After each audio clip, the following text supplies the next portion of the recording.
Hey guys, it's Gerard Wilson, and you're watching PBA Draft Room TV.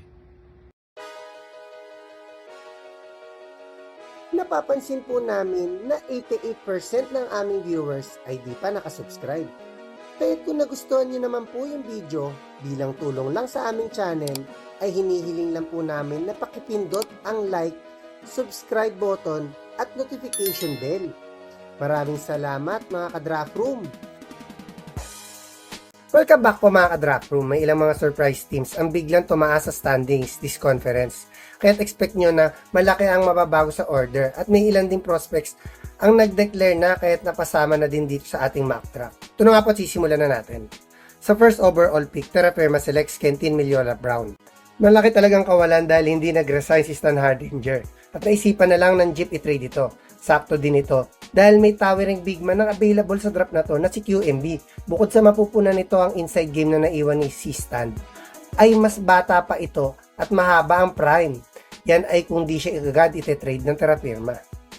Sa second overall pick, Phoenix selects Sergio Ravena. Isa din sa mga talagang nag-i-struggle ngayon ay ang Super LPG Masters. Kahit available pa dito ang tower na si Lane, ay dapat kunin nila dito ang best available prospect regardless of position at si Terdy yun na pwede maging franchise player ni Coach Jamaic. Imagine na lang kung gaano ka-deadly ang magiging wing tandem ng Rivero at Ravena. Sa third overall pick, Blackwater selects Renz Abando. Naka-jackpot sa last draft ang bossing sa pagkakakuha sa leading rookie of their candidate na si Cedric Berfield. Pero kung makukuha pa nila sa next draft ang high flyer na si Abando, ay talagang mas magiging deadly ang wing rotation ni Coach Carriazo. Imagine na lang kung gaano ka-explosive ang magiging wing tandem ng Abando at Berfield. Sa fourth pick ng first round, Magnolia selects Justin Gutang. Usually, ay laging isa sa nasa top ng standings ng Chicken Templados. Ngunit patuloy sila nag-i-struggle this season at last conference nga ay muntik pa sila malaglag sa playoffs. Kitang-kita na aging na talaga ang mga core players si Coach Victolero. Nakakuha na sila ng young big man na si Lucero. Kaya't dapat ay kumuha naman sila ng young wing na pwede maging isa sa stars na Magnolia at pwedeng si Gutang yun na pwedeng maging main wing offensive option nila next season. Sa fifth pick, NLEX selects CJ Lane. Isa sa may pinaka-solid na guard at wing rotation ng Road Warriors this season. Ngunit talagang kinakapos sila pagdating sa big man, kaya't laging na-exploit ng mga opposing big man ang kanilang small ball lineup. Kaya't saktong kumuha na din sila ng tower na si CJ Lane na pwede nila ipang-defend sa mga gaya nila Junmar Fajardo at Japet Aguilar. Magkakaroon na din sila ng option sa poste. Sa sixth pick ng first round, Northport selects Gio Chu. Productive naman ng mga young big man ng Batang Pier ngayon, ngunit halos lahat sila ay undersized. Ang tallest na siguro ay sina Calma at Navarro na parehong 6'6", kaya dapat ay gamitin na nila ito sa 6'9" na si Chu. Magiging malaking upgrade siya sa young upcoming team sa PBA na Northport. Sa 7th pick, San Miguel selects DJ Fenner. Unti-unti ay nagre-rebuild na ang Bearmen dahil sa aging na kanilang ibang key players. Kaya pwedeng gamitin nila ang pick na to sa athletic two-way wing na si DJ Fenner na pwede nila isabay sa ibang tall wing sa PBA gaya nila Jamie Malonzo at Christian David. Imagine na lang kung gaano ka-athletic sa transition na magiging wing tandem ng Perez at Fenner. Sa 8th pick ng first round, Converge selects Will Gozum. Unti-unti ay naging formidable na ang Fiber Rexers dahil sa pagkakadagdag nila Heading at Baltazar. Kaya't upang lalong palalimin ang kanilang big man rotation, ay pwedeng gamitin nila ang pick na to sa former NCAA MVP. Magkakaroon na ng katuwang sa ilalim si Arana na maasahan din sa poste. Sa 9th pick, Meralco selects Chris Kuhn. Hindi consistent ang ibang mga wing ng Bolts at ang kanilang first scoring option naman na si Maliksi ay injury prone na. Kaya't pwedeng gamitin nila ang pick na to sa all-around wing na si Kuhn. Mas lalong lalalim ang talented wing rotation ni Coach Trillo.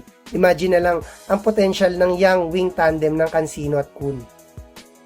Sa 10th pick ng first round, Raynor Shine selects Yukian Andrada.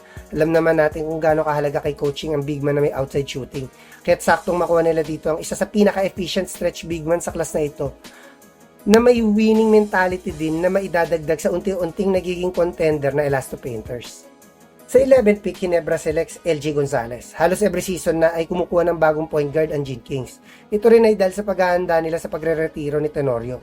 Kahit pwedeng gamitin nila ang pick na to sa former King Tamaraw na si LJ na makakadagdag ng playmaking at speed para kay Coach Tim Cone. Imagine nila kung gaano ka-deadly ang magiging backcourt tandem ng dalawang former Tamaraw na si Barrientos at Gonzalez. This 12 pick ng first round ay original sa token text pero ngayon ay sa rain or shine na. At ang pick nila dito ay si James Spencer.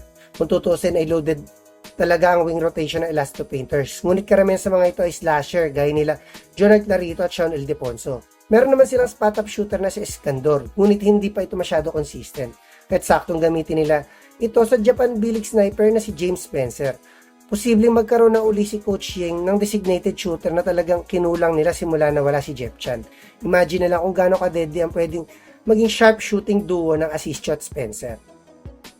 This first pick ay original sa Terra Firma pero ngayon ay sa Hinebra na at ang pick nila dito ay si Tsutomu Tateshi. Kilala si Coach Tim sa pagsugal ng kanyang mga pick sa mga unknown big man gaya ng ginawa niya before kay Ken Holmbees. Kahit posibleng mag-take siya ng risk sa Japan B-League center na si Tateshi.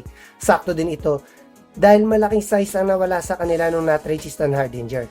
In case tumagal ang recovery ni Go, ay pwedeng maging project big man ng Jin King, si Tateshi. Sa second pick ng second round, Phoenix selects Ace Andragon. Karamihan sa mga big man na kinukuha ngayon ni Coach Jamike na mga power forwards ay mga athletic at defensive minded, kaya sakto ang style of play ni Ace para sa Fuel Masters ngayon. Sa third pick, Blackwater selects Vince Magbuhos. Nakuha na ng bossing ang best shooting guard this draft, kahit pwede naman nila gamitin ito sa isang role player big man at pwedeng si Magbuhos yun na pwede din maging stretch big option ni Coach Carriazo. Sa fourth pick ng second round, Magnolia selects Donachea. Binitawan na ng Chicken Templados ang kanilang hustle forward na si Jackson Corpus. Kahit kung maghahanap sila ng younger version niya, ay pwede nila gamitin ang pick na to sa almost identical kay Corpus na si Ochea. Sa pick NLEX select Sean Kitebis. Okay naman ang shooting guard rotation ng Road Warriors. Pero karamihan sa mga ito ay score first. Kaya pwede rin nila i-consider dito ang high IQ guard na si Kitebis na galing din sa MVP group na Ateneo.